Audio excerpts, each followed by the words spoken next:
All right, everybody, welcome to NorCal Sports Network.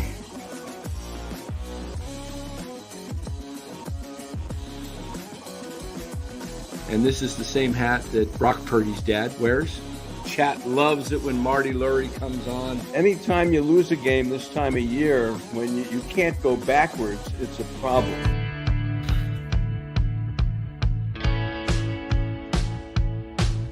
All right, I guess I wasn't in there. Hey, welcome on in, everybody. NorCal Sports Network. Light the frickin' beam, huh? There you go. All right, everybody. We're going to be talking Warriors. Yes, Jason. Basketball. Yes. Welcome on in. And to turn it down here, I got 3 buttons. All right, guys. 1 sec here. There we go. Get that down. All right, this show is sponsored by Chapman Law Group. Chapman Law Group.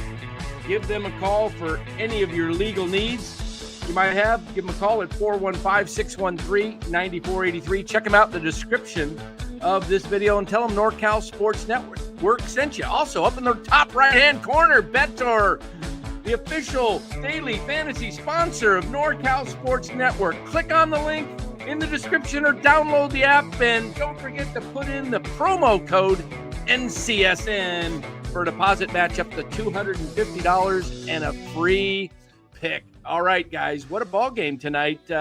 Warriors started out great, and then the Kings came with a wave in the third quarter. And A lot of dumb passes, too. Yeah, well, they were trapping Curry at the top of the key. I don't know why Kerr doesn't have somebody else bring the ball up. Then you can't trap Curry. What a concept. Yep. So, guys, hey, Anthony, Bo Diddley. Yeah, Bo's Kitchen, I am pretty depressed right now. I won't lie to you. I didn't expect them to win. You can't really get down on a team that just doesn't have the horses. I mean, No, yeah, it's just sad to see the same repetitiveness with Steve Kerr. That's where my depression comes in. That's why I pulled up someone's Anthony, comment here earlier who was talking about. Bo's got a little. Anthony was asking how he's doing. He had to have a little surgery done today, so, but we'll get him back and going. But go ahead. I'm going to take Bo outside. You guys go on. Okay, we'll go around the circle real quick. What do you think about the game, Lou? Start off with that. And I thought the Warriors came out on fire. I sort of expected that after they basically were humiliated by the Celtics. I thought you know what the thing is? The first half compared to the second half is when they took their threes, they took it in rhythm. In the second half, once they were sort of under it a little bit, except for maybe one shot by Wiggins, where he shot a real nice three, they really sort of were forcing shots, and then I didn't really like him taking both out in the fourth quarter, taking Buddy Hield out and Curry at the same time. Really, that you had no offense at all. Really, if you had anyone, you would maybe have Wiggins, but that's it. I didn't like him taking both out. I would have probably just taken one, maybe 2-minute thing, came back. And then the last 5 minutes of the game, you have the best player out on the court, and he only took one shot. Now, that's a problem when Steph only can get the ball once. So, but it's one of those things. I mean, that place was rocking the night. When you have a good team down, and the Warriors played this might have been their best first half I've seen all year. It was spectacular, but a ball game, you got to play 4 quarters. And, you knew Sacramento was going to come back. They got punched in the gut. And the Warriors, tried. But, when they got back down like by 4, they just couldn't get the lead again. And they can only try so many times. So it happens. And, the bench showed. I don't even know who that kid for Sacramento. What do you think? Guy Santos the last couple of games, he was off the bench. Oh, you mean the bench for sack? Yeah. Was it who was the guy? There was one of their guys. He shot a couple free layups left-handed. Real young black guy, real skinny. I'd never seen him play. Right? Keon Ellis. Right? Oh, he played. He might have been the difference in the second half. He did that steal. He's the one who guards Steph full court face guards him the whole time. Yep. So. it just shows a little bit. I will say, and then I'll let you talk, is I was really glad the ball game was also on ESPN because I can't take the Warriors announcers anymore. They are worse than the Giants. I mean, they're worse than homers. They don't make sense. They basically were talking about how, the refs are great first half, second half. They were just all over the place. So I was glad the game was also on ESPN. So it wasn't as homerish. I'm just getting a little sick of it. I just want to enjoy the game. Great rivalry. It was a great game overall. It was just, it didn't come up for the Warriors. But, Ryan, what do you think? Please. Yeah, I think, really good. Basically same as you. Really good. Couple of things stood out to me that you didn't mention, though. But a really good first half. I thought the defensive energy was there and the energy was really good. I thought playing these young guys, we had them scattered in. You had Moody getting some good first half minutes. You had Quinn Post, who was getting some good rebounds. And just having that 7-footer in there, I think, kind of lessens the rebounding workload on some other guys. They don't have to box out as hard, stuff like that. I thought, Curry was doing a good job in the first half about making the smart pass out of those double teams. And we were getting a lot of easy layups and a lot of easy points and a lot of easy 3-point shots wide open. But what happened in the second half is they made an adjustment where they started coming in as soon as someone would double team Curry. And then whoever Curry was about to pass to, whoever was guarding that guy, they would cut in first because what they realized was Steph was just doing all these one-hand passes out of the double team and kind of like sideways like this, right? And if you cut in front of it, anyone who plays ball knows you can, make a steal on that. And then we got Dan back here. You can make a steal on that. So I think the Kings made an adjustment, and you saw like 2 quick turnovers, one from Steph, one from Schroeder. And then, there was another one from Steph in the third quarter, and DeRozan just went on. You got DeRozan hot, which wasn't good. And after that, I think the refs really got into it too. They, bad on both sides, but really bad for us, I think, they got really in the momentum. And this bald-headed ref was just like making some of the worst calls I've ever seen in my life. And not just, I just think if you're noticing the refs, that's not good. And that's the one thing I like about baseball. The umps, are rarely going to impact the game that much. There might be a couple plays, and obviously there's, sometimes it is a factor, but at the end of the day, if a pitch is a little outside, you can probably still hit it. You know what I mean? Versus like refs calling these boneheaded calls. It's like, there's nothing you can do. And it's just, I think that's where I got at the point at the fourth quarter where it was just, they were way too involved in the game. It was a really aggressive game on both sides, and they were just calling everything. And it was just like, dude, what are you guys doing? And it was too much. And I think, yeah, very inconsistent. No, I agree. But, you got to give one person credit. And, I don't think you've really heard much about him. But DeRozan tonight was the difference. Yeah. I mean, he was a monster.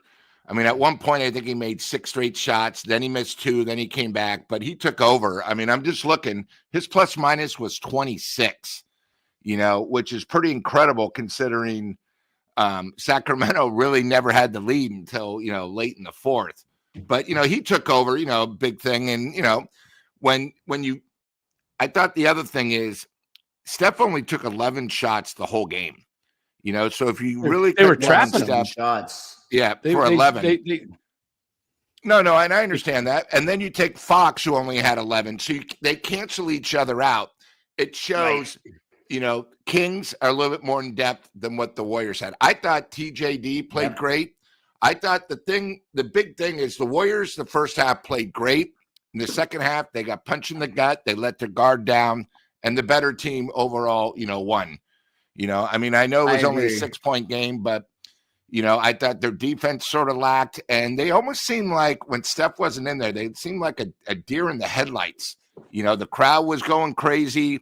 They were sort of caught in the moment, and they didn't know what to do. The only people who looked good when Steph was out, I know exactly what stretch you're talking about too. Ironically, the 2 players who looked good then was Moody and Post.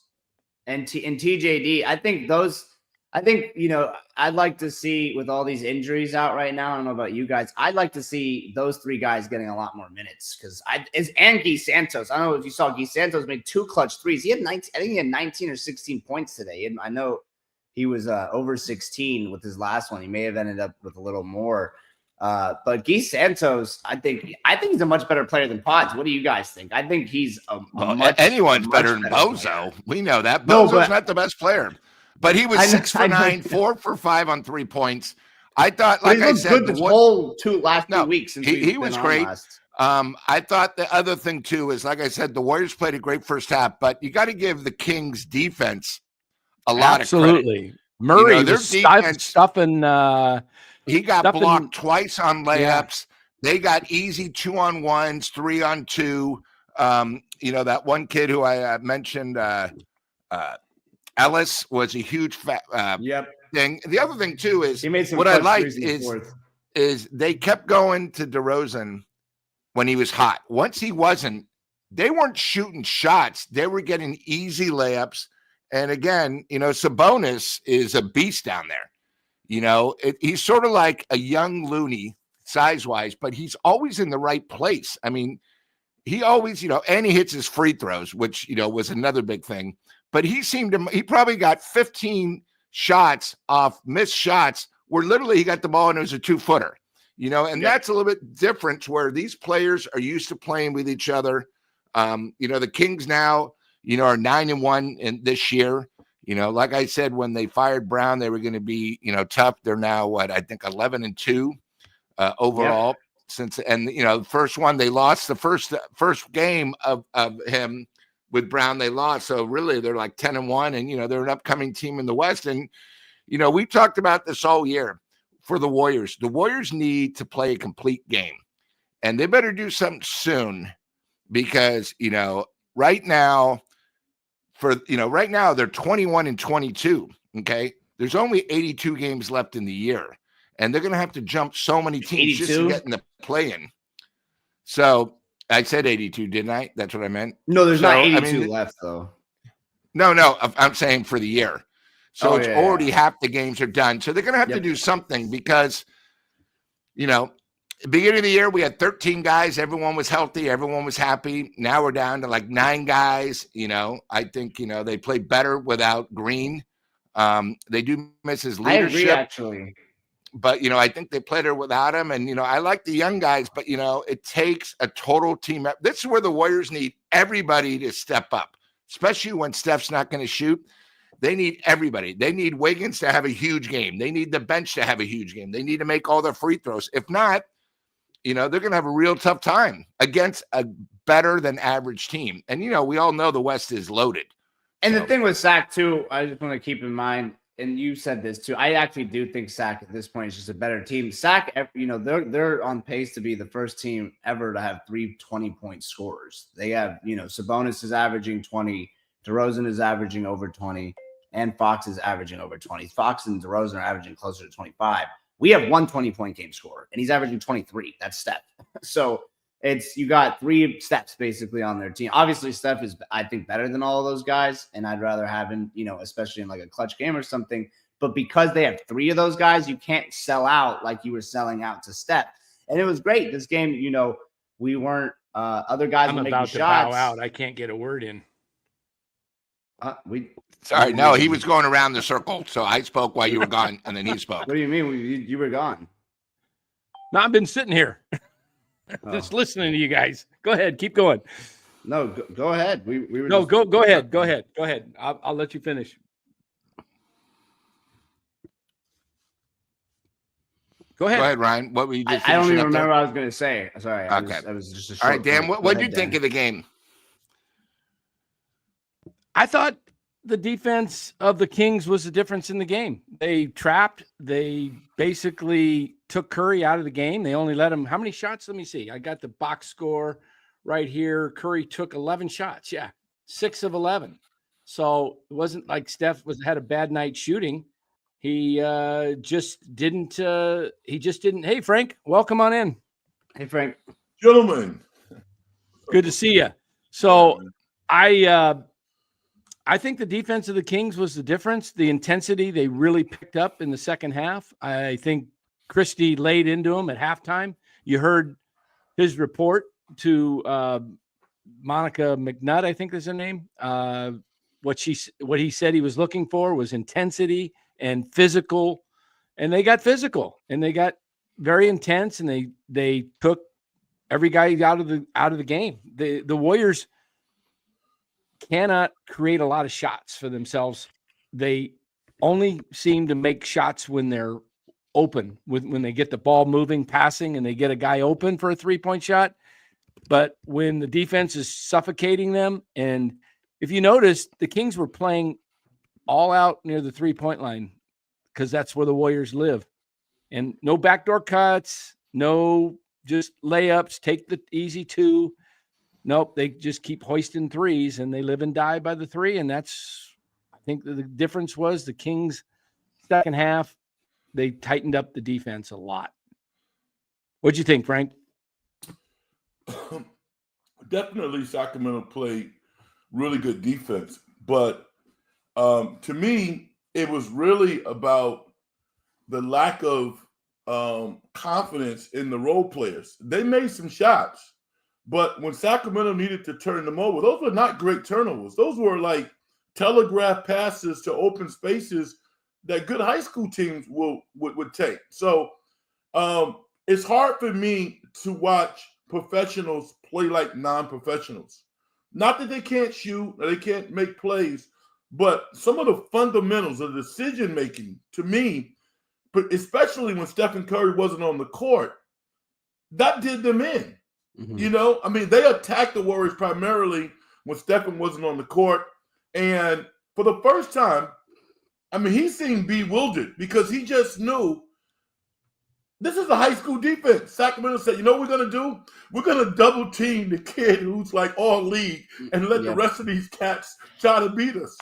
And he dealt with that so long at Davidson, Frank. I'm sure you've seen the highlights, and they did that whole one whole game on him at Davidson. Yep. So he looked defeated and just exhausted. And he had a good game. I thought he had 12 assists at least, and he tried to make the good pass. I thought Keon Ellis was really good defensively too. He was really putting. I mean, you got to think about this when he's putting pressure on Steph all the way up the court. That's making Steph have to work more and more. I just don't understand why the Warriors didn't. They don't have anybody else to bring the ball up. I mean, when you bring Steph have the ball, when he's bringing the ball up, you basically force the team into a throw it into the post and try and get somebody cutting or someone open at the 3. They're basically saying, okay, Steph's not going to beat us. And pretty much that's kind of the game plan. It worked. He only got 11 shots up, and he had to really work hard for those 11 shots, like really hard. I mean, you saw the last shot when he tried to, I think, get it to within 1. I mean, he shot it from like 35 feet because that was the only chance he had open. If he took another dribble, there was going to be 2 guys on him.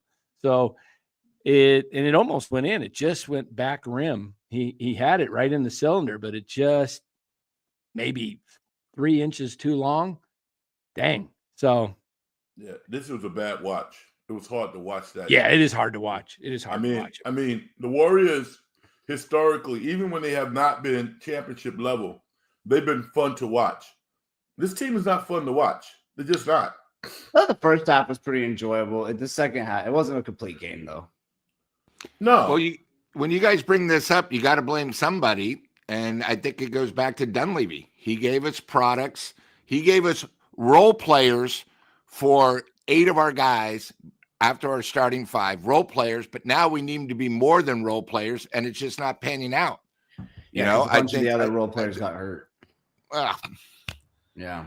No, I agree with you. I'm just saying. I just think, you're going to blame somebody. I mean, Ryan, for 2 weeks, you've been saying we got to make a trade. We got to make a trade. We got to make a trade. We got to get somebody bigger in the middle. Nothing's happened. And I think the problem is, with Kuminga down, if they're not going to include in Kuminga, other teams don't want these players.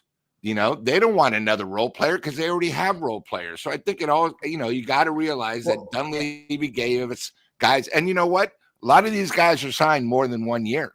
We're going to have, it's like, wait a minute. As Dan says, either we're going to have to go all in for Steph, or maybe we should have Steph go and we should, recoup and start all over again. But they got to do something They're almost like the Giants. They're in the middle lane, and they have nowhere to go because someone won't let them get to the right or won't get to the left. I mean, they're below 500, guys. Okay, they're 21 and 23. They got to do something. No, they're not 20. They're not 21 and 23. I think 21 and 22. Sorry. Yeah. Is Slow-Mo hurt? Yeah, Slow-Mo's hurt. Yeah. Okay, and Slow-Mo's hurt, and Green is hurt. And Bozo's Kuminga's hurt. Kuminga. Yeah, I mean, real quick with the role player thing, Lou, I think a big part of the construction of this team, I think at first it was working well because you had all these guys who were healthy, and Dan's talked about it, they were going 11, 12, 13 deep. Now when you got 4 of them are gone and Melton's not even on the team, it's not the same team. And I think what the problem is now is Dunleavy is not adjusting, and he needs to wake up. I literally texted Dan a couple of days ago. I was like, or maybe like 4 days ago, I was like, Joe Lacob needs to go and shake Mike and be like, what's going on, man? We need to win some games. Like, what are you doing? And like, he was really aggressive at first. I'm glad he made that move for Schroeder. Melton wasn't going to play the rest of the year. It was better than, at least Schroeder's playing. That's more productive than nothing.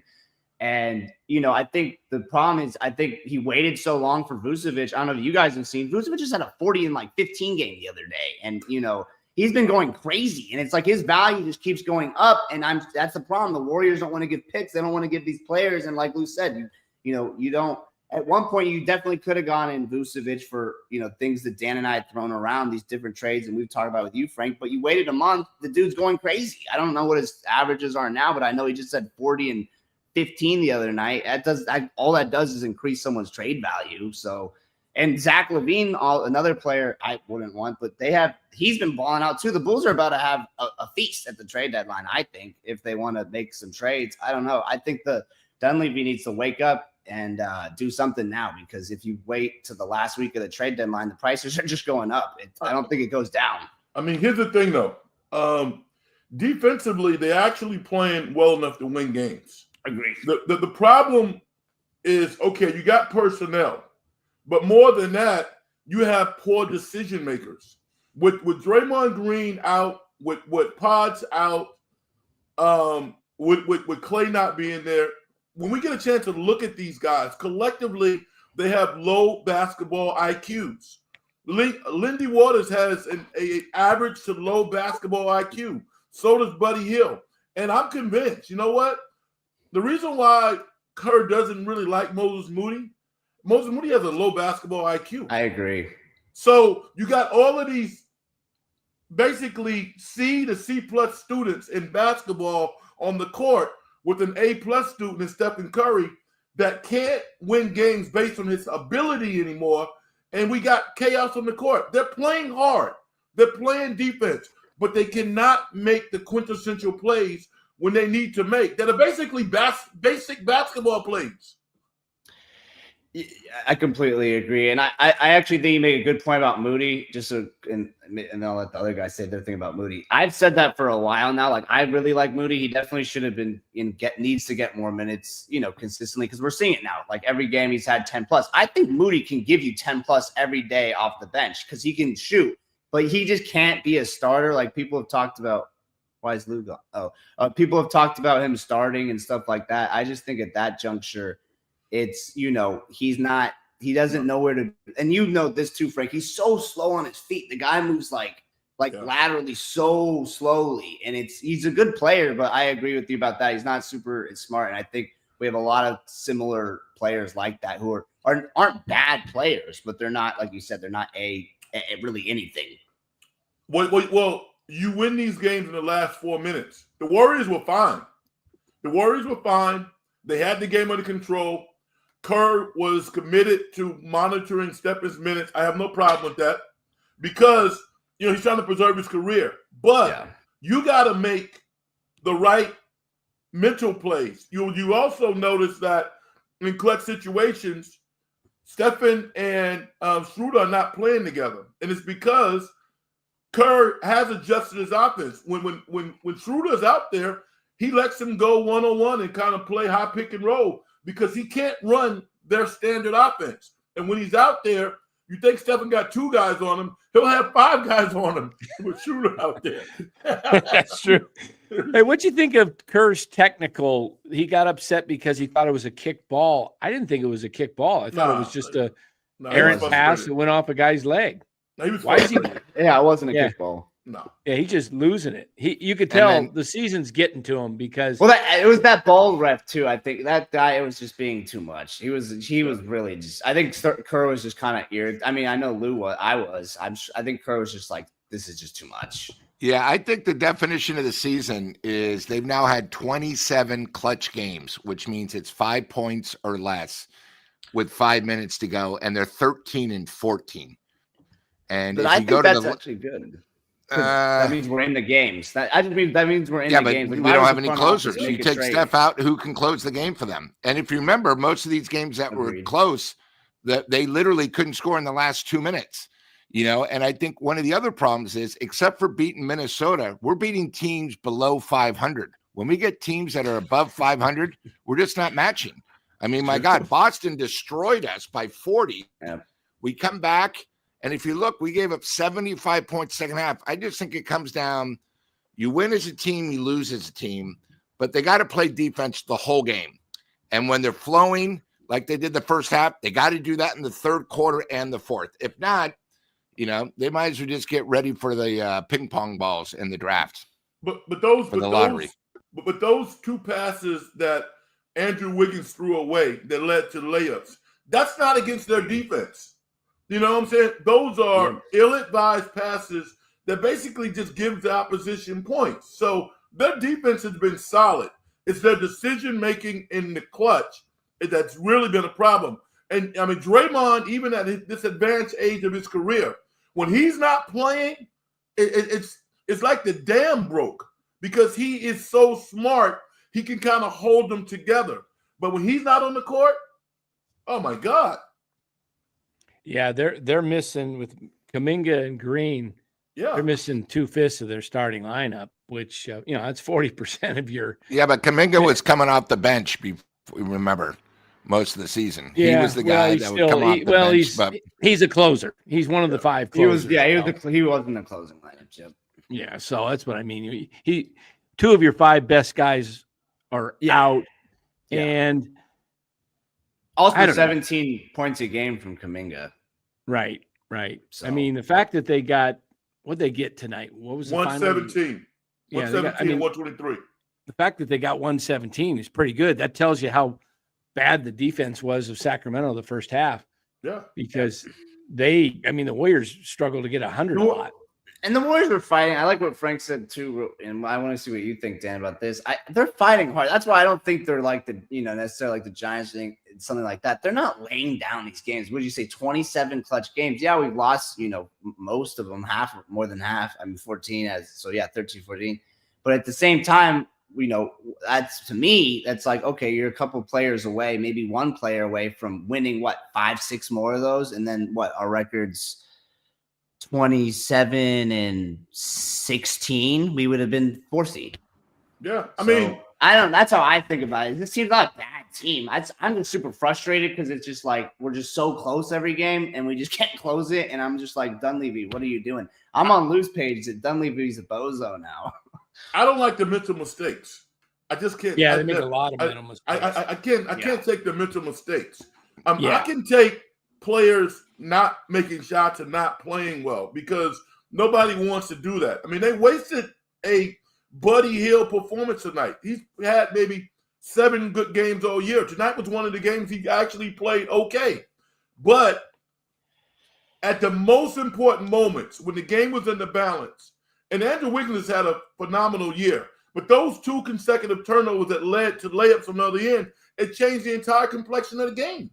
They cannot play from behind going into the fourth quarter. They can't. Yeah. Frank, you're right about that. You call them mental mistakes, and I agree. But I think part of the cause of some of those mental mistakes is talent, lack of confidence or talent, because they do not handle the pressure well. They don't. Some of these players, and that is confidence. You're right. Yeah, absolutely. That is confidence. Some of it's, these guys are not used to having the ball in their hands at a lot of situations. I mean, you look at Buddy Hield when he gets the ball in his hands, and he or Waters or Moody or a lot of these guys are just, Schroeder. He seems to just only thing he really knows to do when he gets pressured is just drive to the hoop, which is good. That's his game, but they're fitting our offense. Yeah, they're missing out on the element when he drives. There's no really, buddy. I didn't see any lobs tonight. I didn't see anything like that was creative. It was just forced shots. When he had to go in, he had to, put it way up over the top of Sabonis or just float it up there. And, they were getting shots blocked tonight when they went to the hoop. Even Curry, I think, got one blocked by Murray. I think it was twice. Yeah. So they're all a little slower. And if their shots are not falling, you notice they look great in the first half because those shots were falling. Those threes everybody was dropping them. But as soon as they stop falling, and that's why I don't like, personally, the makeup of the team. I think they live and die by the three. To me, they look to be a team that will be just like, they're kind of like a 500 team. When they're hot, they're going to win. And when they're not hot, they're not going to come close. Sometimes they're going to be hot and they're still going to lose because they're just enough. I think when Kuminga comes back and Green comes back, I think they have a shot to maybe get to that 8, 9, 10 mark. They're going to be in the play-in. I think they're going to be in the play-in. Dan, they're a half game out of 10 right now. Yeah, that's what I'm saying. I don't think they're getting to 6 or higher. No, doesn't look like it. Yeah. I mean, it's just like Doug Christie said at halftime, though. I wanted to see a level, like when I look at the Warriors, they don't have a lot of physical players. No. They just don't. I mean, like even like Quentin Post, he clearly has some ability, right? But dude, I wanted to see him just kind of own the paint. I mean, when somebody goes, yo, the 3-point shot, that's my game. That's not your game. I mean, that's not winning basketball. That's not what they need. They need it when the Warriors were not making shots and Sack was running the ball down their throat. They needed to get some defensive rebounds. Every time Sacramento went to the basket, to the hole, the third and fourth quarter, they scored. No resistance, no hard box outs, none of that. And Sack was like, man, we got these guys, man. Come on, man. I mean, this was like early 90s, man. Frank, if you were in a game like this and you saw the momentum changing, right, and you saw what just happened, you mentioned with Sacramento running with ease to the hoop without any pressure, would you ever just send a message, take a foul, not a blatant cheap shot, but let them know, hey, you come down here, it ain't going to be easy, and you give them a hard foul. Well, anything like that? This is what I would do. The game has changed, so everybody is heightened in terms of when star players go to the basket. You really can't foul them hard. You really can't do that. Where the physicality happens is in rebounding. What you can do is box people out hard. Nobody should get offensive rebounds on you. I give you a perfect example. Look at the Houston Rockets. They don't go and hammer people. They play physically, but they rebound the F out the basketball. And so do the Detroit Pistons. There's a physicality that you can play with, and it's in moving your feet, being physical when guys are driving before they get to the basket, and boxing out. The Warriors rebound okay, but they don't box out hard at all. And when I look at guys like Quentin Post, I look at Trace Jackson Davis, who's actually playing better basketball. He's been playing good lately. Yeah, but he's still not as physical. This dude should be putting up 25 and 15 games. He has that ability. I think he's been putting up like 15. How many rebounds did he have today, Dan? Let me go back. Because I've been a TJD hater too, but lately he's actually been waking up. I'm not a hater. I just see the potential. Yo, dude, I think he could average 18 and 10. I said he could be an all-star. Yeah, you've said that. Yeah. Tonight, Trace Jackson Davis had 8 rebounds. He had 5. He's been getting closer to double-digit rebounds every game, which is good because before he was getting like 4 or 5, and we were like all really shocked. So it's been good to see his rebounds. What was wrong with Looney tonight? Did he get sick or was he get hurt? Yeah. Looney got sick. But remember when Trace Jackson Davis knocked DeMar down?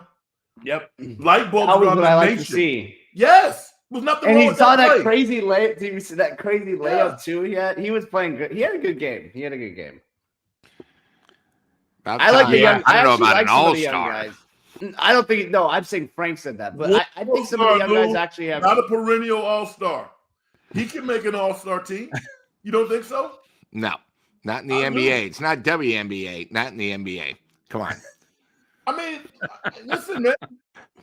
I mean, Okay. I mean, I'm just telling you. That's just my thought. Yeah, I have a problem. That's just. Hey, I think the key thing to the Warriors, and this might be the whole season, is their next 13 games. They have 6 games at home, and then they go on a huge 7-game road trip. And except for Utah, where they play home and home, they got Chicago, who, when they're healthy, they're competitive, they're athletic. That's going to not be easy, especially when they have a big guy. And then you got the Lakers, as you know, are playing well. They have another big guy. And then they go to Utah. They play Utah at home, which is fine. But then they go Oklahoma City, Phoenix, Orlando, LA, at Chicago again, at Milwaukee, at Dallas, at Houston, Sacramento. Wow. It's going to be pretty tough. Yeah. So, they I'd like need to to do see- something soon or they're going to be buried. And like I said, like to we see might as well Mike bring out Coughlin. the ping pong balls for the draft. I like to see sorry? Mike hop on the phone tomorrow, or not even hop on the phone. Go and talk to the Bulls are there tomorrow. Hey, Vucevic, you don't even need to leave. Just stay, man. We need you. Make it happen. Give them the first round pick. Don't. He's about to put on a show. Yeah, I'd do this first round pick this year. Man. You're still. This is I a would 500 team. I don't see this team being any worse than 500. I think we don't get any worse than we are right now. We don't have Pods. We don't have Draymond. We don't have Kuminga. We don't have Pod's coming back. Going down the list.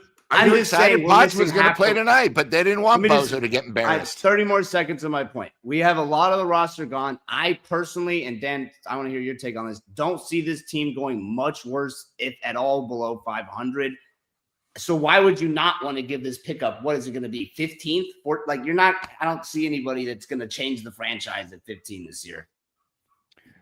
Well, Where do you think the worst of the season is, how it goes? Because this is pretty bad, and we have no one right now. I could see them finishing somewhere in the neighborhood of 500, which would be knocked out of the playoffs. And just looking at that, that would be 15th pick. Let's see. You'd have your 9 and 10 seed would get the first, or of the picks that didn't make the.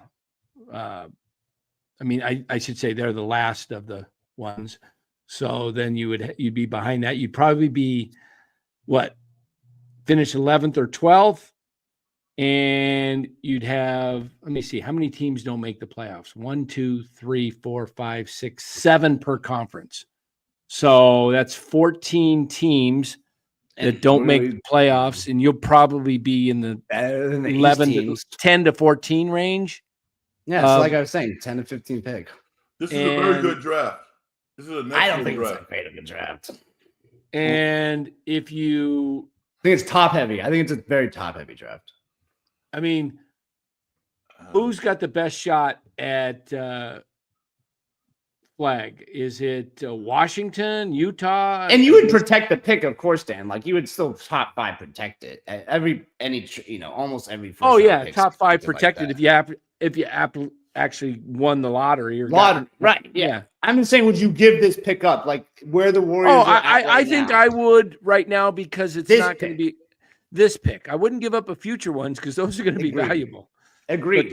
But the 25 draft that is drafted this summer, I would give this draft up to get Vucevic now. And if you did that, you probably will make the playoffs, and now you're probably going to have a pick in the 18 to 20 range. Yeah, and it's not even a good pick anymore. I All mean, right, the so you're last time Chicago, but who are you going to give up to get him? Beside a first round. There's we could do a bunch of different players. Yeah, but nobody wants these Warriors that you guys keep putting the up. Bulls want the off pick. of Vucevic, and they want the pick, Lou. They want the first round. Yeah, the pick, and who are you going to give up personnel-wise? The salary that they want. Nobody wants Looney.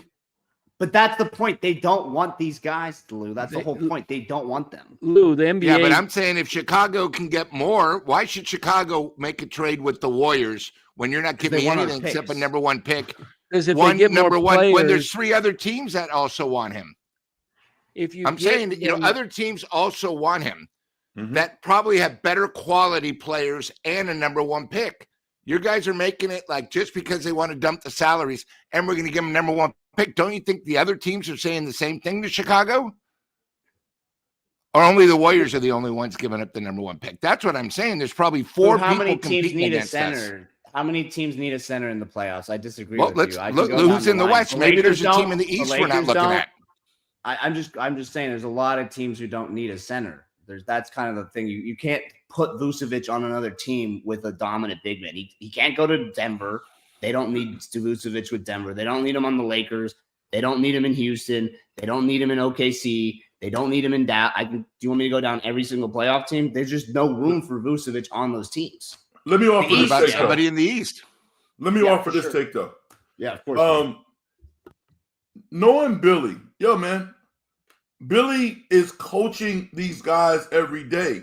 He is competitive as hell. And as long as they show up to practice, he's communicating to these guys that we got something to play for. We're getting healthy at the right time. Zach LaVine is playing like a top 10 player. Lonzo Ball is going to be a top free agent next year. You got to understand, he's coaching these guys, and these guys are competitive as hell. They don't want to lay down. They don't, and they will not lay down. I know this guy, and I know that he's selling the world to his players. So Vucevic is playing his ass off. Why? Because he feels he has something to play for. When we talked last time I was on the show, we were talking about second-round picks, and I was like, okay, yeah, I'll do that. But if Chicago wants to hold the Warriors hostage, I wouldn't give up a first-round pick. I wouldn't, because even the players that the Warriors have as role players, I'm not convinced that they're NBA players.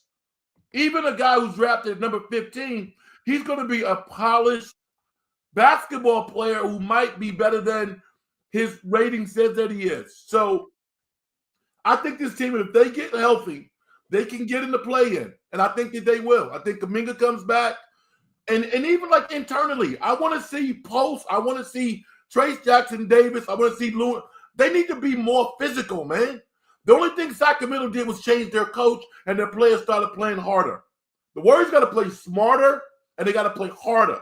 I'm okay with Stephen Curry. He's been awesome. At 36, the way that he gives every game, it's the other guys. It's the role players that need to step up to say that they want to be professional players. They have the opportunity of a lifetime right now, and they're not taking advantage of it.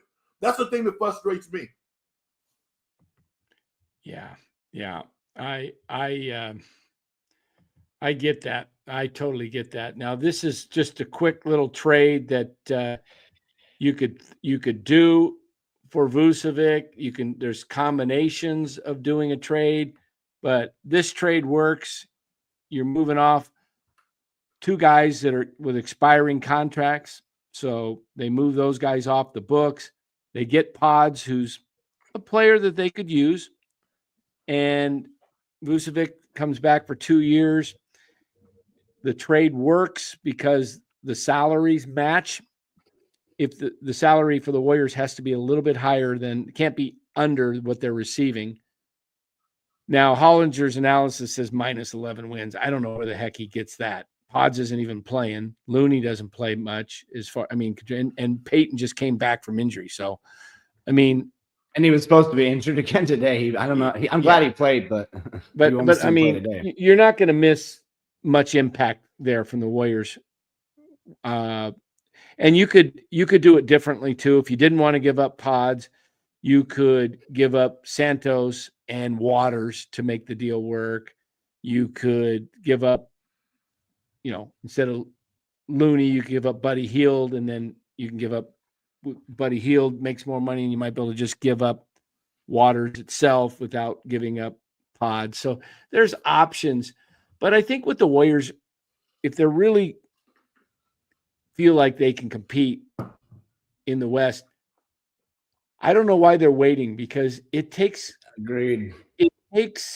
time to get guys in sync, cohesive unit playing together. It's not something Vucevic's going to come in and all of a sudden it's going to be like seamless the first 5-10 games. It takes sometimes 20 plus games, and they only have like 20 plus games. They could have done it 5-7 games ago. I don't know what they're waiting for. The only thing I can think of is, what was the article that came out, or the talk on KMBR that they were maybe going to punt the season away? Yeah.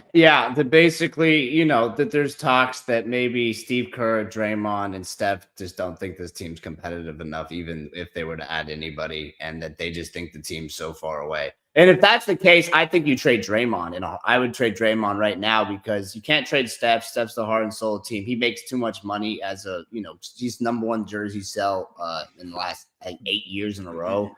You don't trade to trade Draymond or Steph. No, the Warriors tanking. It's never going to happen. They were the ones bringing it up. It wasn't us. The Warriors or who? Who? They said that they didn't want to trade for any big names, and Well, the reason why they said that is because they're saying that we don't have to. We think that we're good enough when we get our guys back, and I would say they're better than what they've been playing. I mean, Vucevic, second round picks. I mean, trade. Yeah, I'm not giving Chicago a first round pick for him. I'm not. He has 2 years left, maybe 3 years left. 1 year. He has 1 year on the contract after this. Yeah, I mean, I can't do that, because the 15th pick might be the 7th best player in this year's draft. There's a kid. We got pods with the 15th pick last time. No, 18th or 19th. No, 17th. Yeah, a couple later. 17th. It was too. But this is a really. I thought it was like 19, but. I mean, maybe I think it was 17, but you might be right. But listen, this is a good draft. There's a kid at Brigham Young right now, the Russian kid. You know what I'm talking about? You know him? You know what I'm talking about? This dude is 6'9", 6'10", can handle the ball, a hell of a player. I'm telling you, the reason why they don't want to give a first round pickup is because they know that there are players out there, even like Duke's third best player. The white kid, I can't think of his name, from the Midwest, 6'7", shoots the hell out the ball, tough-minded kid. He's going to come in. He's going to have an NBA career, right? He's the third best player on Duke. 19. Huh? Oh, 19. Okay. 19. Yeah. Who was 15 in that draft? Out of curiosity. Let me pull it up here.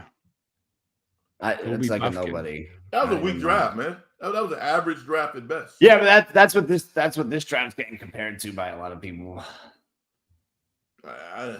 I don't know much about college basketball. That's just what I've heard. So, hey guys, I have a question, because tomorrow they play the Bulls. Okay, it's the 23rd. That's when they play. So it's back to back. Is Steph going to play? Probably not. Probably not.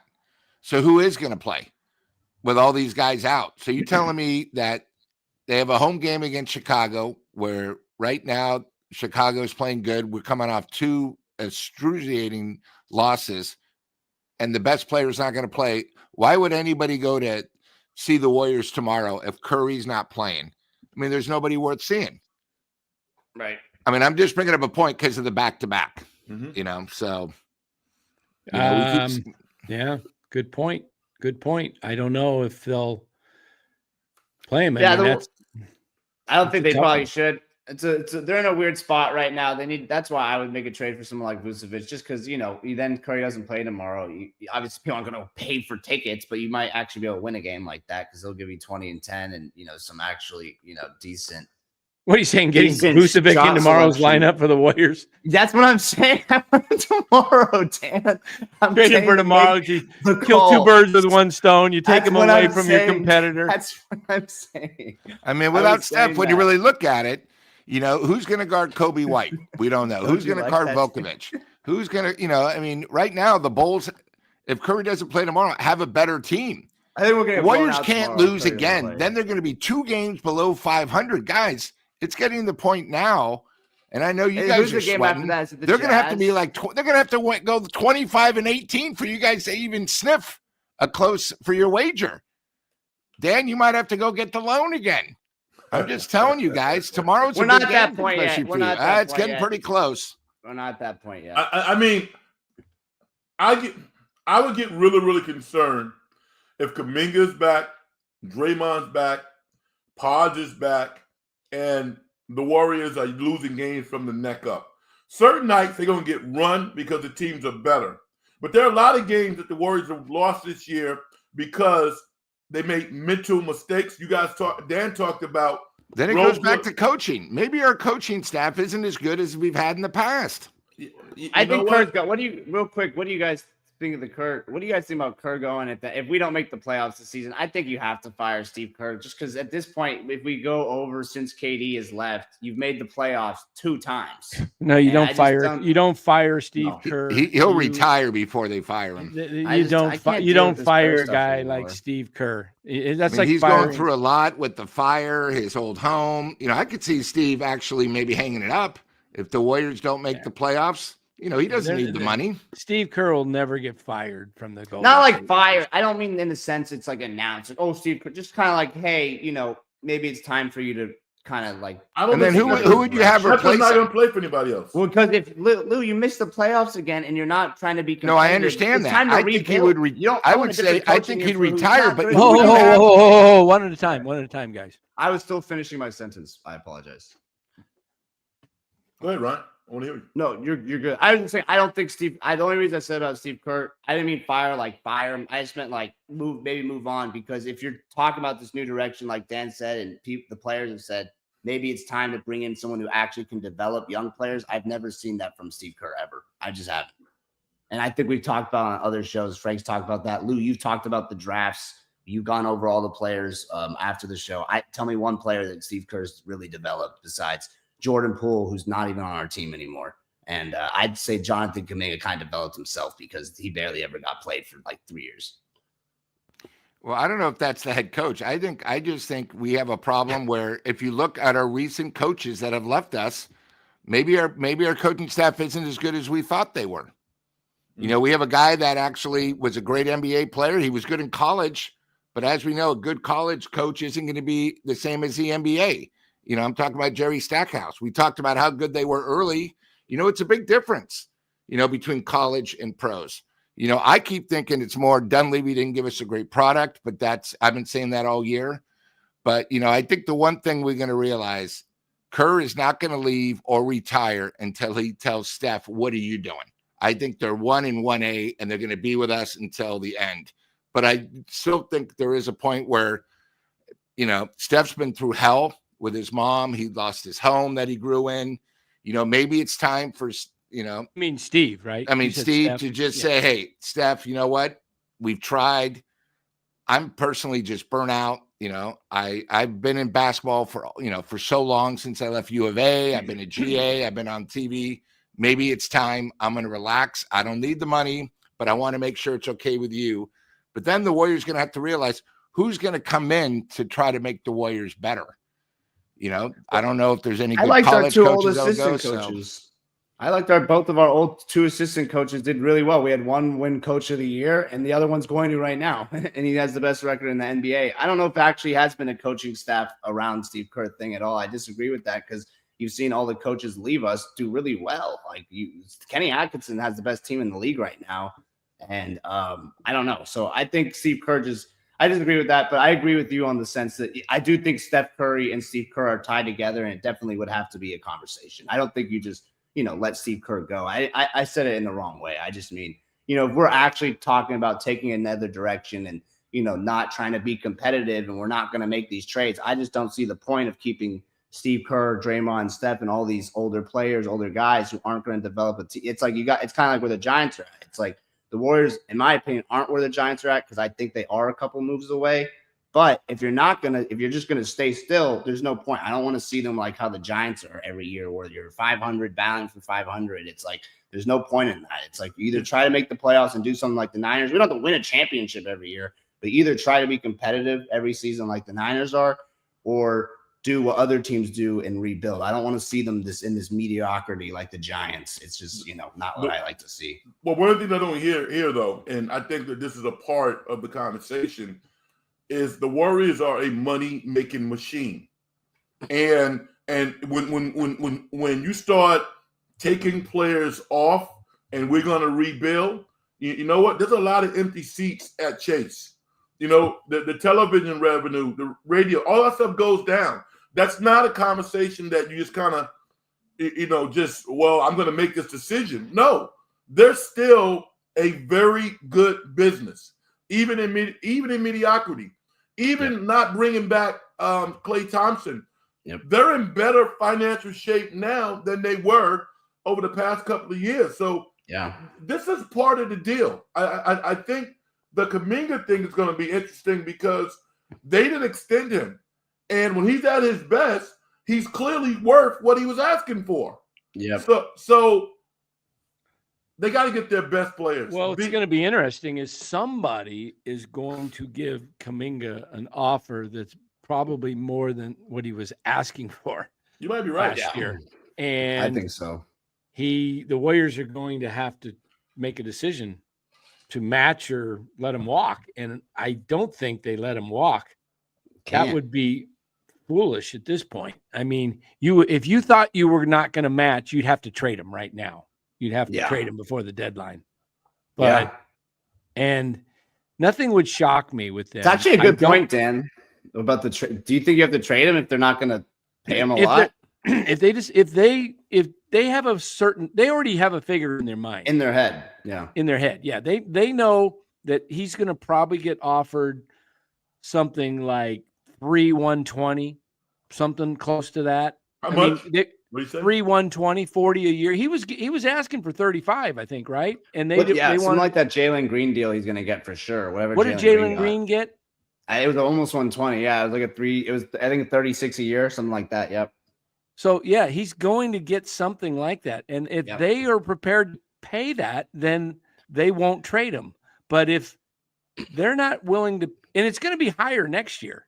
It's not going to be, you're going to pay a little bit more. If Green got 36, Kuminga's plus 40 the fact that they're losing when he's not playing, they could see how valuable and they were really starting to kick it in gear when he finally was the man, so to speak.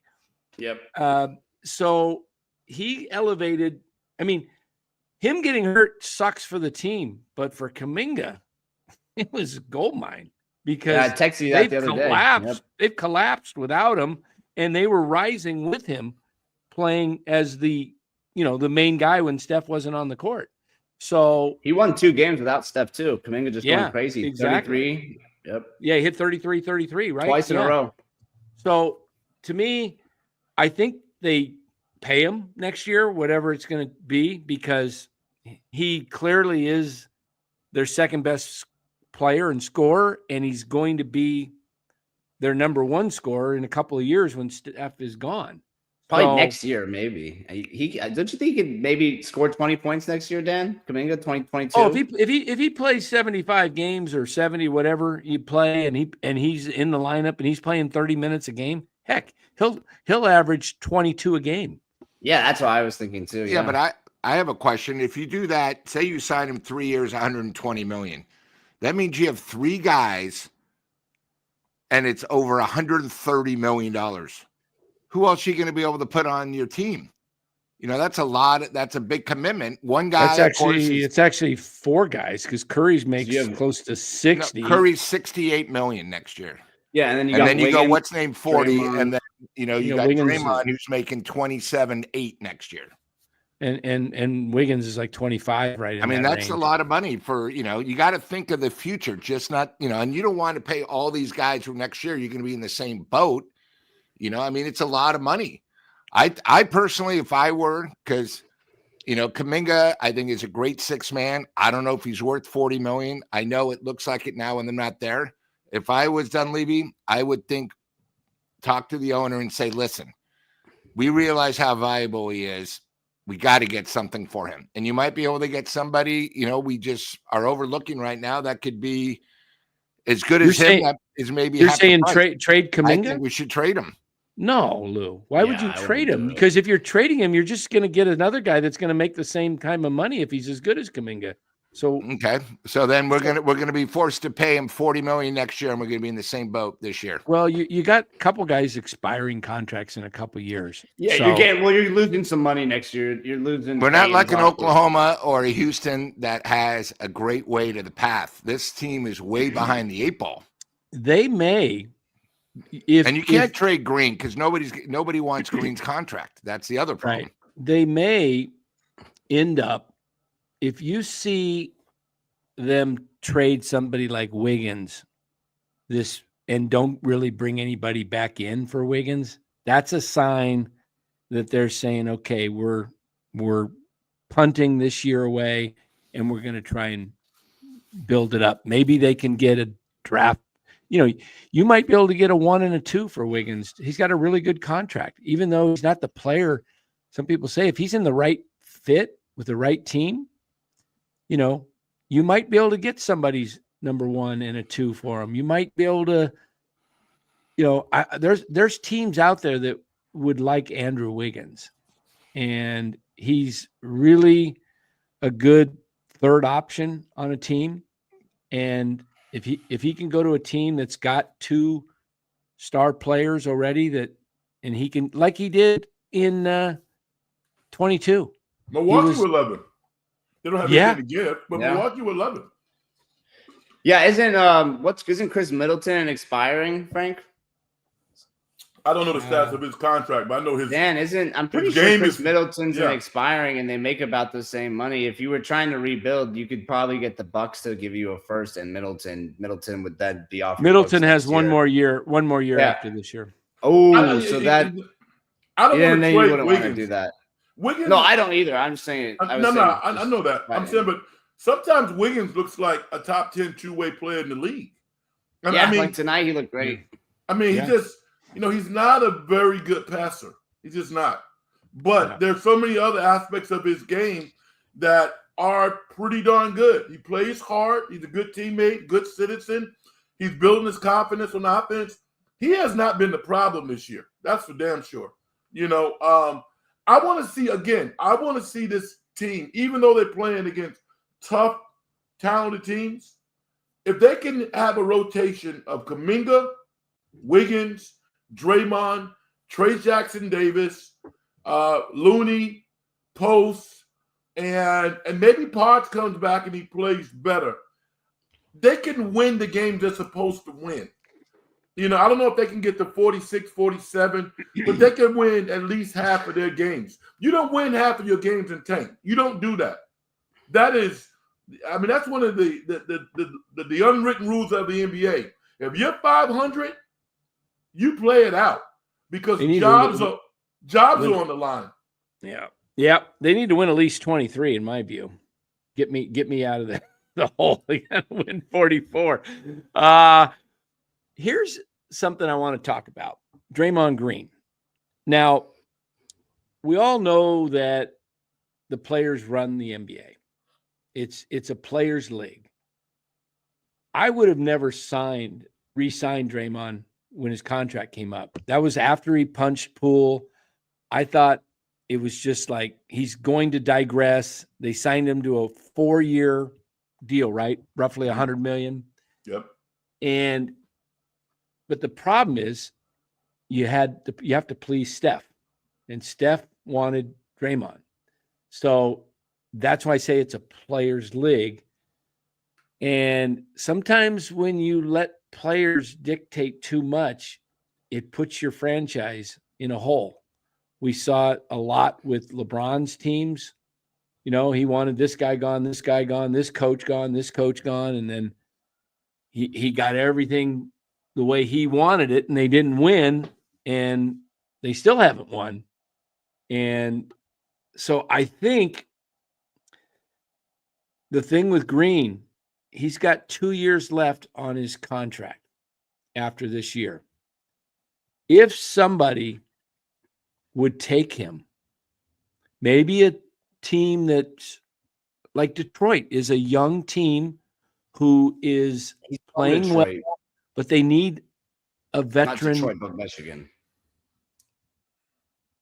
Detroit. Draymond's from Michigan too, I'm saying. So the connection's there also. That was his team growing up. Yeah, right.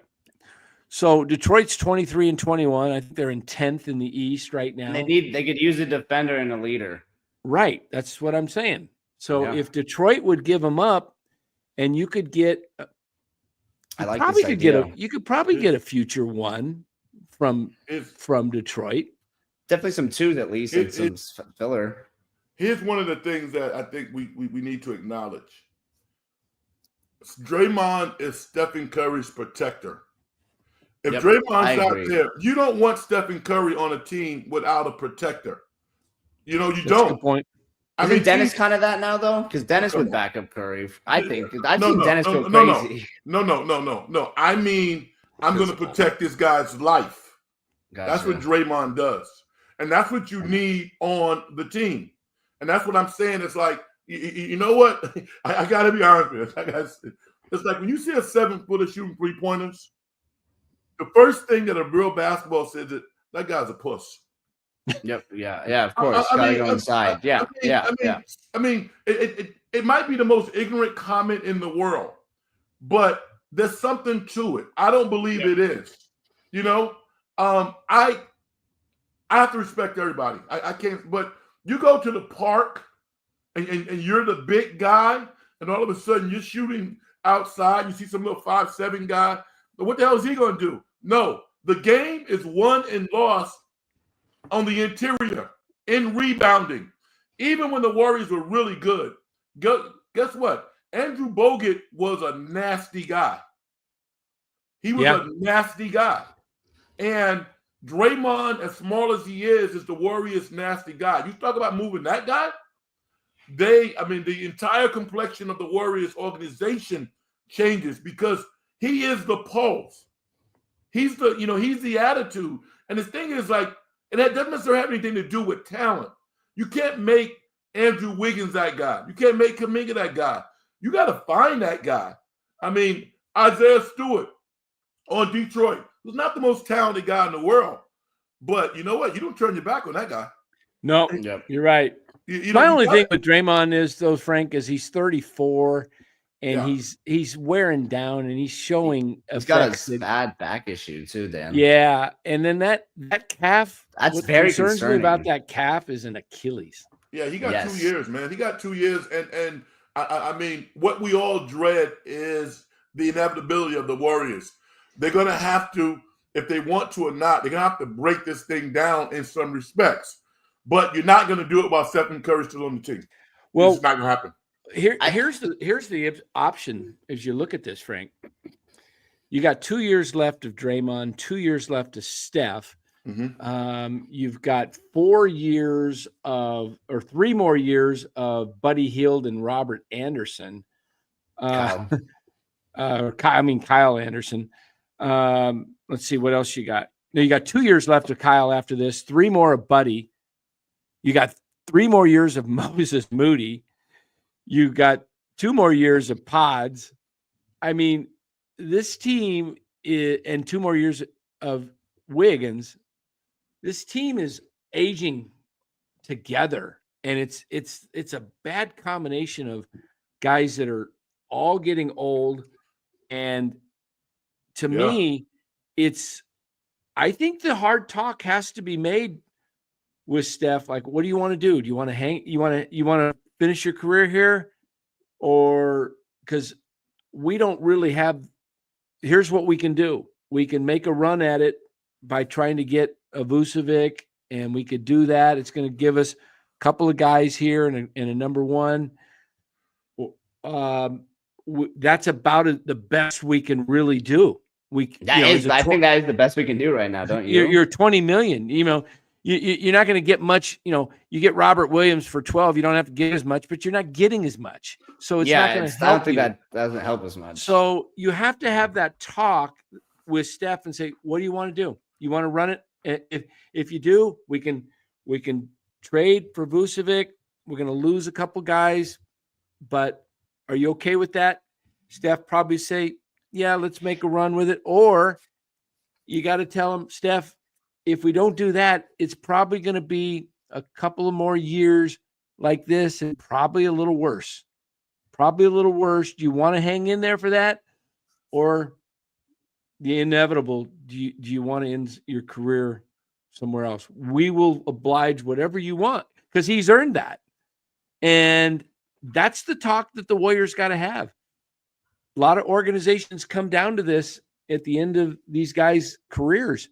And I mean, I don't think you're going to get anything better from Draymond next year that you got this year. No, you're not. You're right. But I think Steph can have a good year, like a better year than especially at the start. He's starting to come around now. Like in the set, he's been playing a lot better. I think we got a rough first start of the year because of Steph, because of the Olympics. I think Steph could come back next year and have a good year. I think the conversation you more need to have, and it's the same kind of thing, is kind of that conversation with Steph, but around some of these other guys. Like, hey, Steph, for us to really have flexibility in the offseason, we may need to move Wiggins or Draymond. I wouldn't move Wiggins, but I'm just, one of these. Or, hey, we can't really re-sign Looney, and we might need to move some of these guys if you actually want to be. Because the reality is, if you keep Looney next year again, you keep Draymond, $35 million. That's a real player in the NBA that can make this team, a lot better. I just think there's too many guys on the team you're kind of keeping because of, that includes Steph. But I think with Steph, he's still like pretty good. I don't know if he's a top 10 player in the league, but he's definitely a top 15 player in the league still on most nights. So I don't think we need to. I think you'd still be really good with Steph if you move off some of these other pieces. I think you guys made a good point though about roster construction, because really, the Warriors are one front court big guy from being a decent team. What hurt me was seeing Phoenix get Nick Richards. For 3 second round picks. I'm like, was that the Schroeder thing? Because, man, Nick Richards is a starter in the NBA. And they got him and the reason why Charlotte traded him is because they got Mark Williams, who's blowing up, who's a hell of a player. So, the Warriors need a interior defender. Watching Sacramento again tonight, as much as DeMar DeRozan was making DeMar type shots, they never really control the interior when they needed to. And that's what they need. I mean, if Draymond had played tonight, maybe they would have won. But they need a front court defensive-oriented player, Daniel Gafford type. They don't have that guy. And that's what look at Draymond's PER, Dan. It's lower than Schroeder's. Yeah. What does that mean? That's like what they're worth, basically. It's really bad if you're below like 15. It means this. What is PER? It means not that many players on our teams are worth their contract. The player efficiency rating is a rating of a player's per minute productivity to generate PR. Okay. I won't bore you with it, but it's but that's not totally fair, because Draymond's value is predicated on his teammates. No, it's intangibles. I agree with you. I'm just saying that he's definitely having not the best season. So it's been up and down. A lot of injuries. Look at Looney, 18.6. I think Looney's had a good year. I've liked Looney. He's shown some life. Last year, I thought he might have been done. Jackson Davis. This will kind of tell you 18.5. Yep. Guys, can I say one thing? Do we have anyone in the 20? Go ahead, Lou. No. For the Warriors to actually do something, they got to go all in for another superstar. Okay? Not someone like Vucevic, a center. That's not going to make a difference. To get in the West, you got to go for a superstar. They have all these guys, like Milwaukee's thinking about trading their guy. They got to get someone who's a stud. You guys are talking about a guy, a solid center, but not someone that's going to change the team. You just dropped name one. Name who you're thinking. Name who. I don't know where these guys are, Lou. Well, I mean, I'm just looking at all the rumors. I didn't want is Butler. A good player, right? Yes. To you, okay. He's good. But is he really going to make a difference for the Warriors? He just dropped 40 the other night, Lou. And against who? It was a good team. He just took over the game. I forget. What he does. So you're saying how good this guy is? Right now, their team is under 500. No, I'm not. So it's not like he he's is. on a great team. He's got 2 other studs with him. Okay. He's not a good defender, Lou. And that's he's so not a good defender. we're going to get a I guy didn't that say we plays were center going to win the offensively. He can't do anything. championship with Vucevic. I just said he was going to make us a more competitive team. Well, right now we're in the 11th. What? So you don't think Vucevic wins us a couple of these games in the clutch? I do. Frank, do you think we're 14 and 17 in clutch games? Yeah, he definitely. He does. Do you think we win a couple more of those with a couple of offensive rebounds and putbacks from Vucevic? Yes, I do. You guys are dreaming. How are we dreaming? Not for a first Look at round the pick. team we have. I agree. It's the stats, Lou. I Vucevic understand is that, better but than you any guys are front telling court. me we're going to have to give up a number 1 and probably That's the Looney, who's future. been solid all season. He won't be with us. Who's going to be our bench? But Looney is averaging 9 and 9, right? Vucevic is He's averaging been one of our most 21 and valuable 12. players this year. But you're swapping okay, the other people we're training aren't even playing, right? So you're basically swapping Looney for Vucevic. Who's better, Looney or Vucevic? I just look at our record, and I think Lou, one thing, the way the NBA, the trade works with the salary, the new CBA, you've got to match salary. So if you go for a superstar, I got that.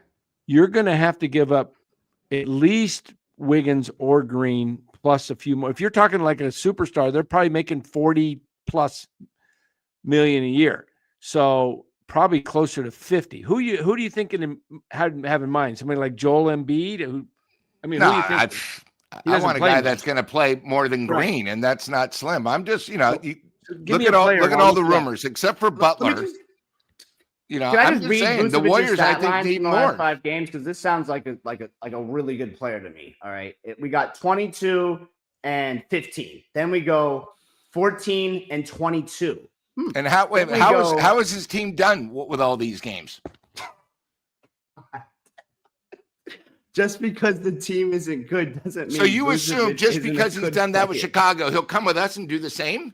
Vucevic has averaged 10 rebounds in his entire career. I can guarantee you this guy will give us a double-double. Yes, I will bet $1,000 on that if he came to our team. Vucevic has always done that. Why would he not? It doesn't make sense. He's a good defensive rebounder. But Lou, I'm with you.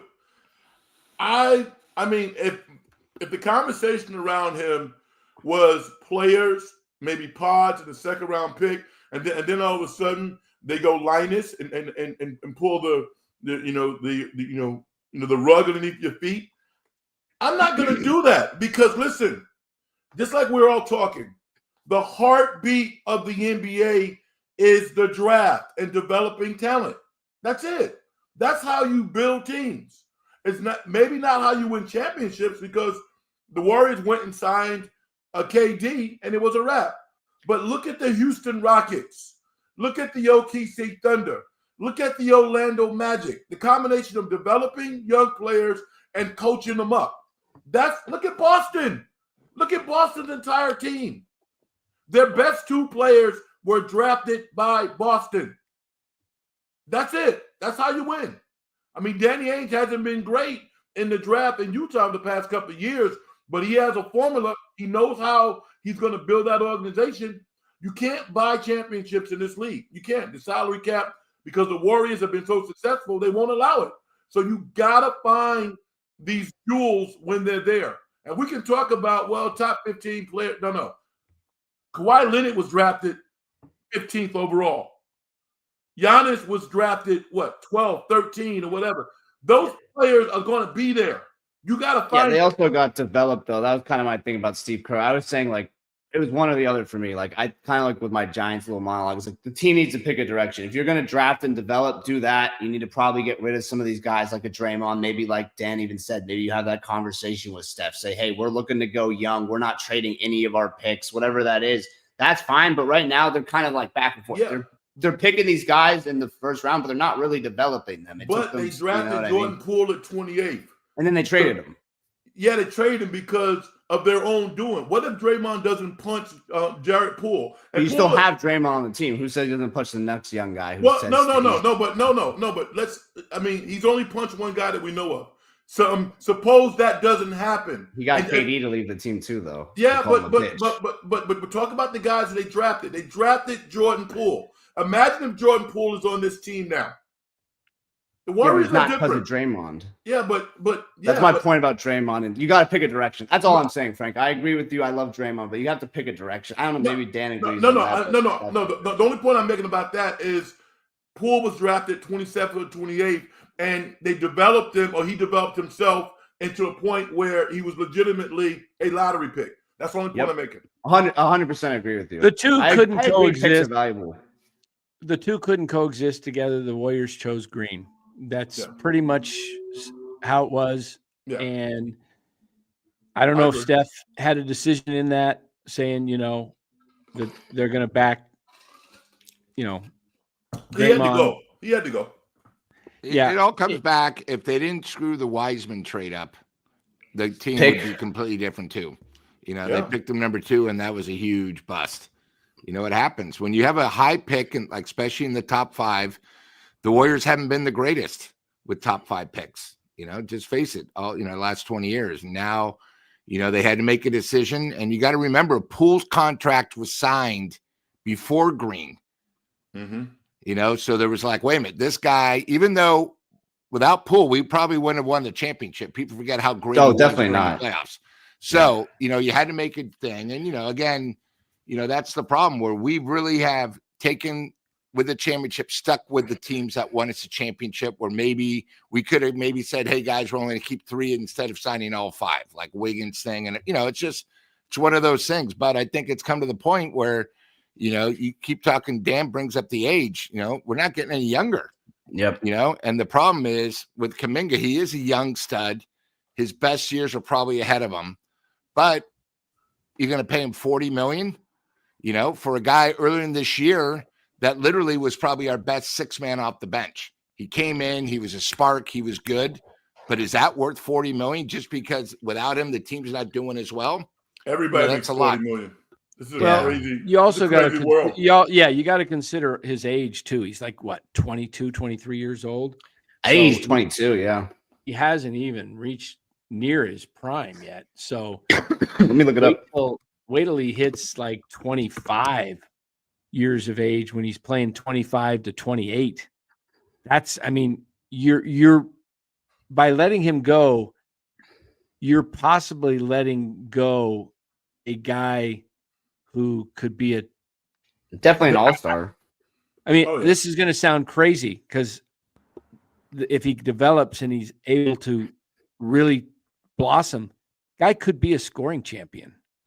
He really could. We see he scored 33 a night back to back when he was the guy. And that was he's 22.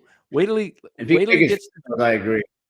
Wait till he gets to 25, 26, and the guy is and his confidence grows. And his confidence might even grow even more if Kerr is gone at some point, because that's been an issue. They have an issue. They have an issue. So I'm not saying he's going to be a scoring champion. I'm just saying he has that type of potential in him. He has that.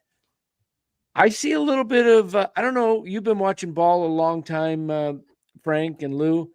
I see a little bit of Clyde Drexler in him, a little bit reckless still, a little bit like not there because his game's very unrefined still. But if he could get just the development, Clyde Drexler came into the league out of Houston as a 22-year-old. 21, 22-year-old. Kuminga's been in the league now 4 years. Yes. And so he started at 18, 19, whatever he was. Yeah. So he's learning. Wait till Kuminga's been in the league 7, 8 years. Yeah, I think the Warriors had more of a problem with like his lack of maturity than what his potential is. Because, you're right. He has tremendous ability. There's no reason why he shouldn't be an all-star. If he doesn't make an all-star team, then that's a major disappointment because I agree. Not many guys come through the NBA with talent like that. This guy – so athletic. He's athletic, but he also can move laterally. He has long arms. His body's going to grow. At some point, Jonathan Kuminga's going to be 6'8", 230, 235 pounds of muscle and lose zero athleticism. He's a talented cat, man. One thing I saw out of him, and let me finish this, Lou, real quick, and you go. I saw him the last stretch before he got hurt. I started seeing him like the light started going on a little bit more like, oh, this is where I need to be. I do this. I don't have to hold the ball and score. I can pass it. I may get it back. I think when he first started out, he had that mentality of a scorer, like, hey, if I give the ball up, it's not coming back to me. And he's learning team concept. I mean, the G League probably didn't do him any good playing G League Ignite. It was just, all athleticism, probably not much basketball skills of learning the game, which college would have done for him. Yeah, him and Jalen Green were just taking turns. Dan, that's exactly what I was going to say. Straight to the D League. If he would have played maybe 1 or 2 years at college, like a program like Arizona, like maybe Duke, in the ACC, he would be, he's still learning, but that's all I'm saying. There's a big thing where, you go to college, the fundamentals are there. You're playing against guys that you think might be, because, you bring up the D League, the Ignite, those guys, all they did, none of them needed defense. It was all about offense, trying to score 40, and, you're the best player. But in college, it's different because teams are going to go against you, set you up, and it's big. I think, I know there's a big thing, and NBA developed the D League for the guys that didn't want to go to college. That's fine. But, when you go to these guys that go to college for a couple years, go to a program. I mean, look how good what's his name is for Miami. He went 4 years to UCLA. Yeah. He led the team in rebounds. How many Yeah. He learned so much that when his freshman year, his first year, the guy's unbelievable.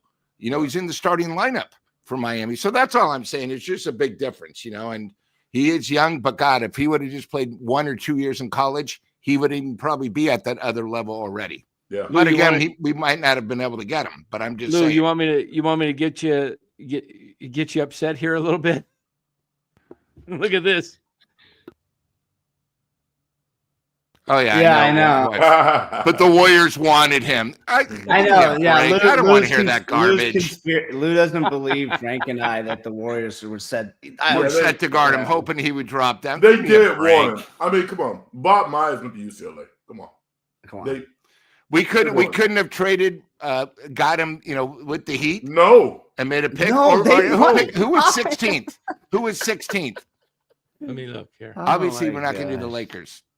Oh, we couldn't have traded with the Jazz. No. No. Yeah, with Danny Ainge, you would have wanted your next year's one too. Yes. He would have said, "Give me this one and next year's one." Instead, we got Bozo. You might have been able to trade with the Hawks. Maybe the Hawks would have been.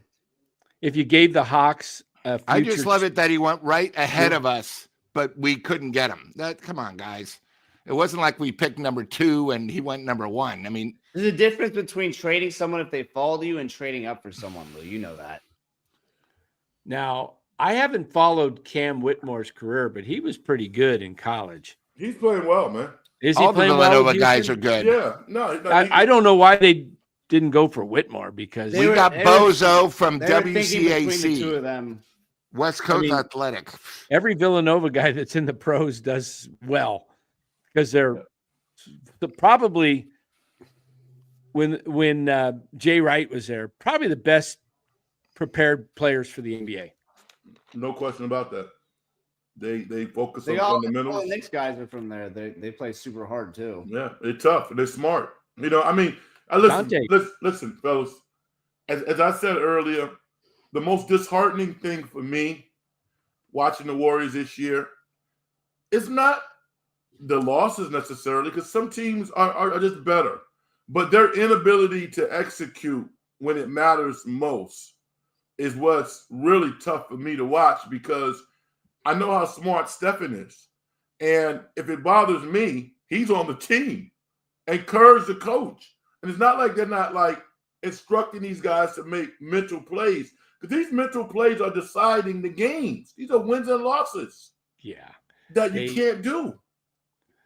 They don't have Good teams don't do. Yeah, they don't have a lot of guys that are super fundamentally sound. They And don't. it goes back to, like you said, Lou, or Frank, you watch all those turnovers and you see guys just throwing passes cross court. I mean, I remember playing the game when I was throwing a cross court pass and I saw somebody open. I kind of, through my peripheral vision, wanted to see where was somebody going to cut into the passing lane before I pass this. You don't always have to just, because you're guarded, just throw it. I mean, you know, sometimes a good hard bounce pass is better than a freaking chest pass that is nothing on it.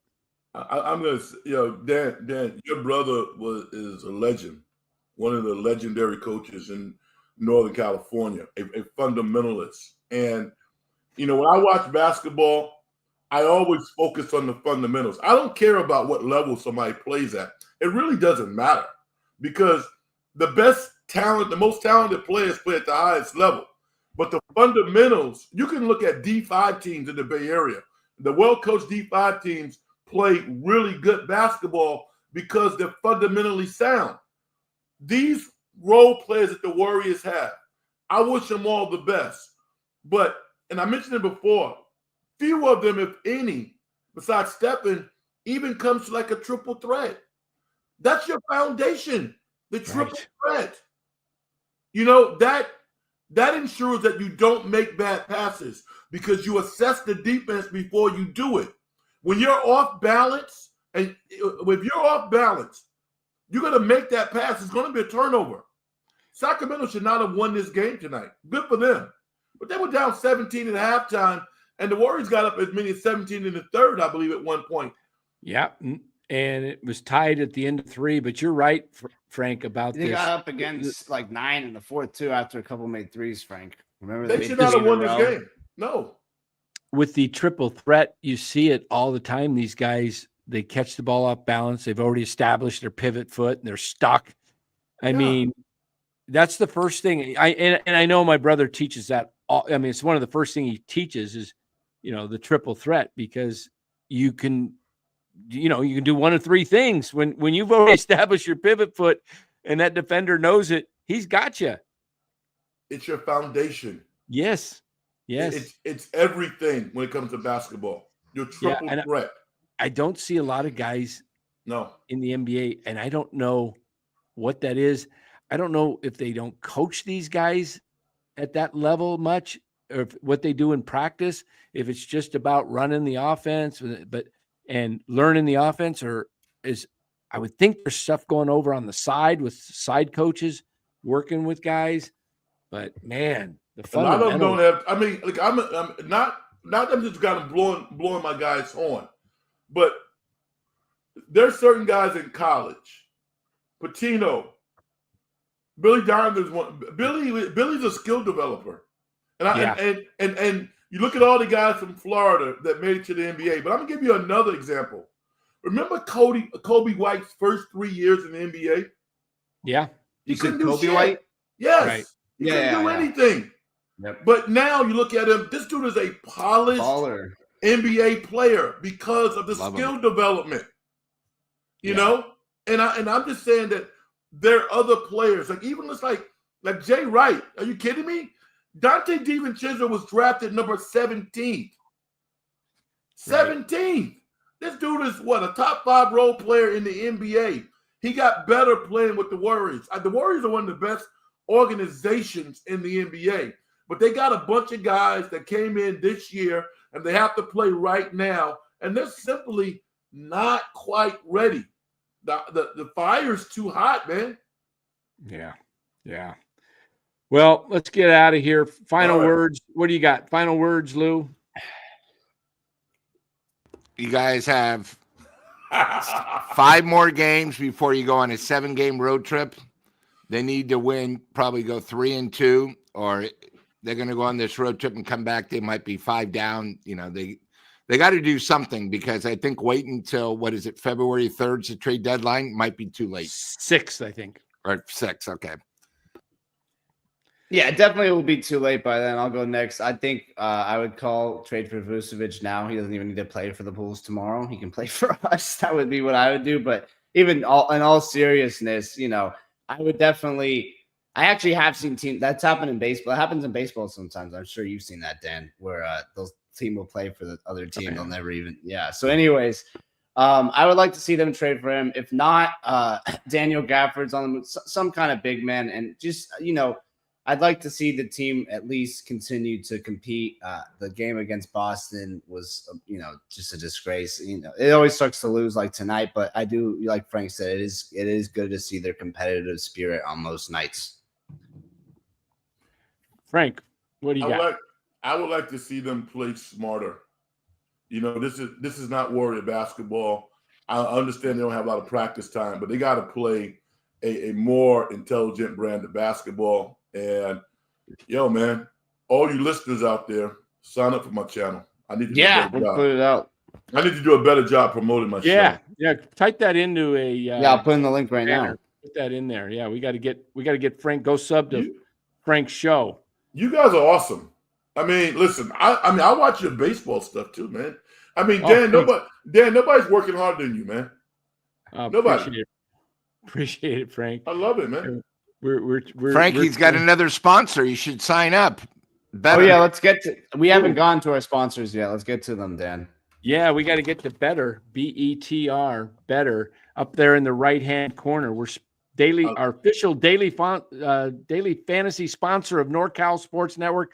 Click on the link, guys, in the description of this show, or download the app and put in the promo code NCSN for a deposit match up to $250 plus a free pick. So it's fun to play. You get to pick games like, with football playoffs going on. You got the AFC, NFC championships this weekend.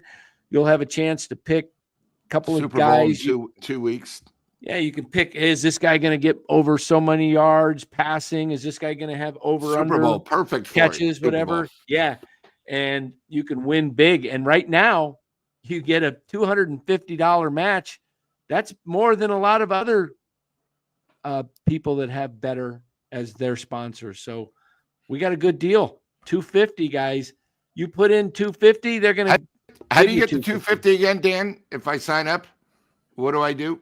You put in the promo code NCSN. NCSN. Okay, perfect. Yeah, and I just put in the link for Frank's show in the chat. Everyone, definitely go and make sure to give him a subscriber over on YouTube. He does a weekly show. I appreciate you, brother. All right, gentlemen. We'll see you on the next game. Yeah, I think we're going to probably hit the Frank. Before you leave, yes, I want to show you something and see if you would do this. And I'm working on it right now. Let me see it.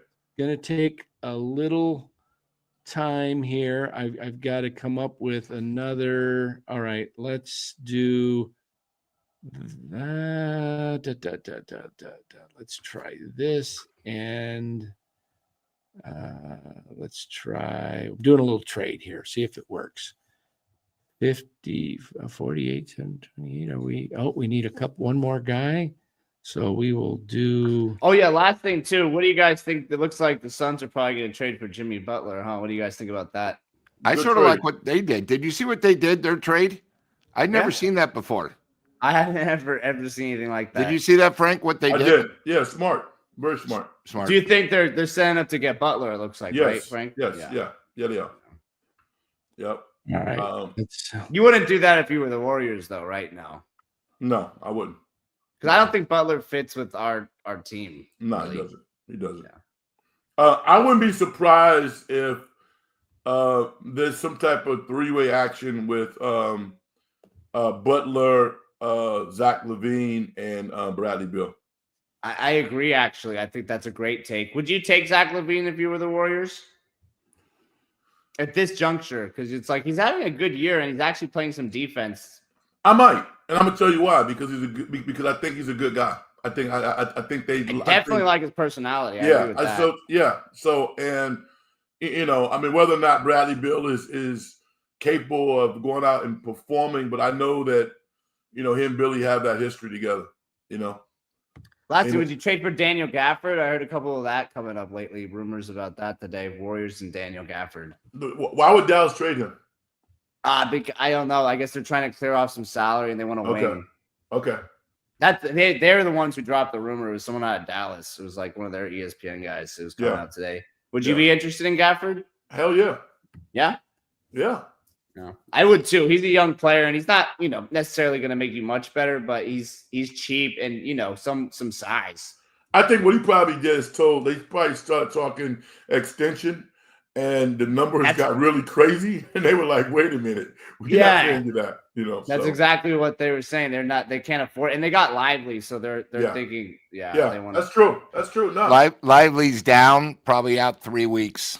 I know, but this came out after they still want to move. The Mavs actually are kind of looking to they might be looking to take a step back because they got a lot of injuries going on. They're kind of, unfortunately, the one thing I'll say with the Warriors before Dan posts this thing, the Warriors, with all this drama that's been going on this season, with all the injuries and back and forth, they're still only 2.5 games out of the 6th seed. So, if I were, like I said, I would try to do something for somebody if it doesn't take much. Like a Gafford doesn't take much. Maybe it does sneak you in the playoffs. You know what I mean? I mean, he's one of the best, like, kind of low grade. I got Mavs in the playoffs last year. Oh yeah, no, man. Remember the Mavs got Gafford and they got PJ Washington. All of a sudden, they were like super good. They were 500 at that point. And then they traded for him right at the trade deadline, and they went on a run. And the Mavs made the finals. So he's very solid. All right, gentlemen. Thank you, man. Here's my trade. Here's my trade, Frank. Here's my trade. Let me see it. I don't know. This just throwing something out. Lou said we got to get a superstar. And this is it. Just try this trade. I can't see it. Wait, it failed. Did it not go up there? Is it not up on the screen? Okay, it failed. What did I do wrong? I had it in there too much earlier. For the Lakers. Too much money for the Lakers. Too much money for the Lakers. Take out. Well, you gotta take out a player. I got to take out Waters, and it doesn't work. Then it doesn't. What did I do? It worked earlier. Let me try taking this out. Pods and Jackson Hayes. Shoot, still not working. I wonder if it's because dollar for dollar because they're both low. Oh, it's like 210. Lakers. All right, let's throw in Santos. See if it works. No, now we're at 61 million. I don't know what's going on. I had it working earlier. We were giving up 51, but I had it working. Would you take LeBron James in a deal that basically was going to you'd have to give up like Wiggins for salary, Peyton, probably Looney, Moody, a couple guys. If you could make it work, would you give up? Yeah, I mean that's kind of Looney talk because again, I would do it, but here's the thing. LeBron is like Steph in LA. A lot of people hate on LeBron, but people want to see LeBron play. I mean, these organizations are charging a gob of money to see these guys play. And LeBron still has that it factor. He's not a great defender, but to see a 40-year-old guy averaging 25 points a game, doing some crazy dunks, I mean, that's entertainment. That's what it is. So, I can't see the Lakers giving up on him. I can't see the Warriors giving up on Steph, unless Steph went to the Warriors and said, I want out. Right. So, all right. Well, hey, everybody, check out Frank's channel, In the Dungeon Show. Yes, sir. It's in the chat. Give him a like, subscribe. Thanks, Frank. Great seeing you. Always. We'll do it again. All right. I love it. Thank you, gentlemen. All right. Take care, Frank. Love you. All right. There we go. The great Frank Red. Check out his channel. Does a great job over on In the Dungeon Show. He can do a lot of good going on by himself. He can monologue and entertain you. It's tough doing a show by yourself, I'm telling you, but Frank can do it. He's got radio experience. All right, guys, Warriors lose tonight to the Kings, and they fall into 11th place in the Western Conference, but they're only a game out of 8th, 10th, and they're 3 out of 6. They're probably not getting to 6. They're probably not catching the Kings. They're 2 behind the Kings. They're going to have a tough battle because the teams ahead of them in the play-in right now, Kings, T-Wolves, Mavericks, and Suns.